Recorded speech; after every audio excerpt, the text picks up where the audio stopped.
পারি তার মিশনে সাকসেস হবার পর তনিমাকে অফিস থেকে বের করবার সিদ্ধান্ত নেবে আগামী পর্বে। বিস্তারিত জানতে সম্পূর্ণ ভিডিওটি দেখতে থাকুন। আসসালামু আলাইকুম প্রিয় দর্শক, সবার কি অবস্থা? হাজির হয়ে গেলাম দীপ্ত টিভির নিবেদিত দেনাপনা নাটকের 237তম পর্বে কী সব ঘটতে চলছে তার অগ্রিম খবর নিয়ে। অলরাইট, এই পর্বে আপনারা দেখতে পারবেন পারিকে দেখা যাবে সে অনেক কষ্ট করে তার ডিজাইনটি কমপ্লিট করতে থাকবে এবং পারির সাথে ইরফানের ভাইকেও সাহায্য করতে দেখা যাবে। আর অন্যদিকে তনিমাকে দেখা যাবে সে পারির শুধু দোষ ধরতে থাকবে। আর এই ব্যাপারটি দেখে সৌরভ বলবে, কী ব্যাপার তনিমা, তুমি কি শুরু করেছো? তুমি কি পারির দোষ ধরার মিশনে নেমেছো? আর এই কথা শুনে তনিমা বলবে, ও যদি ভুল করে তাহলে আমার ভুলটা দেখিয়ে দেওয়া কি দোষ হবে? তখন সৌরভ বলবে, আজকে আমাদের যে মিশনটা রয়েছে এই মিশনে তো 10 নম্বর সংকেত চলছে, তার মধ্যে তুমি যদি এরকম ভুল ধরো তাহলে তো আমরা কিছুতেই মিশনটি সাকসেস করতে পারবো না।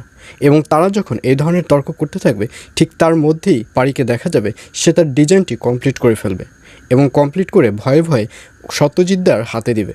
এবং সত্যজিৎদা যখন দেখতে থাকবে তখন তনিমা বলবে, কী ব্যাপার সত্যজিৎদা, বানিয়ে পেঁচিয়ে পচিয়ে আবার ডিজাইনটি নষ্ট করে ফেলেছে তাই না? আর এই কথা শুনে সত্যজিৎদাকে দেখা যাবে সে বলবে, না, ডিজাইনটা অনেক সুন্দর হয়েছে, আসলে এর আগে যে ডিজাইনটি করেছে তার থেকেও অনেক সুন্দর হয়েছে এই ডিজাইনটি, তুমি একদম চ্যাম্পিয়ন হয়ে গেছো। আর এই কথা শুনে পারি এবং ইরফানের বড় ভাইকে দেখা যাবে তারা অনেক বেশি খুশি হবে এবং তারা খুশি হলেও তনিমাকে দেখা যাবে সে কিছুতেই খুশি হতে পারবে না, সে রাগ করে অফিস থেকে বেরিয়ে যাবে। আর অন্যদিকে রিয়াকে দেখা যাবে সে ইরফানকে বলবে যে তারা আবারও বিয়ে করবে। আর এই কথায় ইরফান রাজি না হলে রিয়া বলবে, তোমাকে দিয়ে কোনো কাজ হবে না, আমার যাকে দিয়ে কাজ হবে আমি তার কাছে গিয়েই বলছি।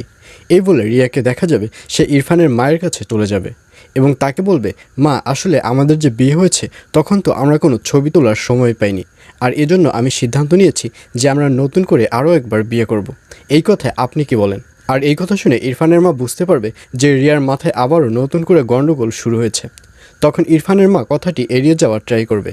ইরফানের মা বলবে, এই ব্যাপারে তোমার সাথে আমি পরে কথা বলছি, আমি একটা ইম্পর্ট্যান্ট কাজ নিয়ে আছি, দয়া করে তুমি এই ব্যাপারে পরে কথা বলো।